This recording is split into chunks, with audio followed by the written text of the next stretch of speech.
நண்பர்களே, TNPSC 5 minutes easy, இது உங்கள் தேர்வு துணை. ஃப்ரீ டெஸ்ட் சீரீஸில் நம்ம இப்போ பார்த்துட்ருக்கிறது யூனிட் 3. யூனிட் 3ல் வந்து இன்றைக்கி நான் 3 லெசன் படிக்க சொல்லியிருந்தேன். அது என்னென்னா 12th ethics, 7th Delhi Sultan and 11th ஹிஸ்ட்ரியில் வந்து அரபியர் துருக்கியர் வருகை. இந்த 3 லெசனையும் படிக்க சொல்லியிருந்தேன். இந்த 3 லெசனுக்கான கொஸ்டின் பிடிஎஃபை நான் இப்போ அப்லோட் பண்ணுறேன்.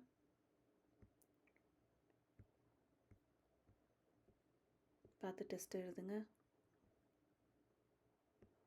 நாளைக்கு என்ன படிக்கிறீங்க அப்படின்னா, முகலாயர்கள் மராத்தியர்கள் இதுலேருந்து 7th ஸ்டாண்டர்டில் டேர்ம் 2ல் இருக்கிற முகலாய பேரரசு, 11th ஹிஸ்ட்ரியில் இருக்கிற முகலாய பேரரசு, மராத்தியர்கள் வந்து 7th டேர்ம் 2ல் இருக்கிற மராத்தியர்கள். இந்த 3 லெசனையும் படிச்சுக்கோங்க. நாளைக்கு ஈவினிங் இதுக்கான கொஷின் பிடிஎஃபை நான் அப்லோட் பண்ணுறேன்.